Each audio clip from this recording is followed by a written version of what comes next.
নমস্কার বন্ধুরা, আমি চক্রবর্তী সুদীপ চলে এসেছি আপনাদের সঙ্গে আর একটা নতুন ভিডিওতে একটা নতুন আপডেট দিতে। খুবই ব্রেকিং নিউজ, একটা খুবই গুরুত্বপূর্ণ আপডেট ইন্ডিয়া পাকিস্তানের ম্যাচ নিয়ে।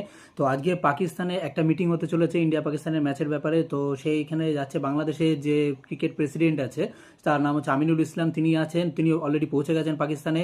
আর আইসিসি থেকে খুবই দুজন গুরুত্বপূর্ণ মেম্বার যাচ্ছে। একজন হচ্ছে আপনার ইমরান খোয়াজা, যিনি আইসিসি ডেপুটি চেয়ারম্যান, আর একজন হচ্ছে ইউনাইটেড আরব আমির শাহীর যে ক্রিকেট বোর্ডের যে হচ্ছে যে আপনার সদস্য, সেও যাচ্ছে। আইসিসি থেকে তারা দুজন যাচ্ছে পাকিস্তানে এবং ফিজিক্যালি একটা মিটিং হবে তো ইন্ডিয়া পাকিস্তান ম্যাচ নিয়ে। তো দেখা যাক, আজকেই মিটিংটা হচ্ছে।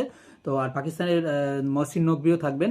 তো দেখা যাক এখন কি হয়, ইন্ডিয়া পাকিস্তান ম্যাচ নিয়ে কি ডিসিশন হয়। তো খুব সম্ভবত ইন্ডিয়া পাকিস্তান ম্যাচ হবে আমার যা মনে হচ্ছে। তো আপনাদের কি মনে হয় প্লিজ কমেন্ট করে জানান। আর এরকম ক্রিকেটের সম্বন্ধে আরও ইন্টারেস্টিং আপডেট পেতে প্লিজ আমার চ্যানেলটাকে সাবস্ক্রাইব করুন এবং আমার ভিডিওগুলোকে লাইক এবং শেয়ার করুন, বেশি বেশি করে শেয়ার করুন, যাতে আমি আরও নতুন নতুন ভালো ভালো খবর আপনাদের কাছে নিয়ে আসতে পারি। নমস্কার।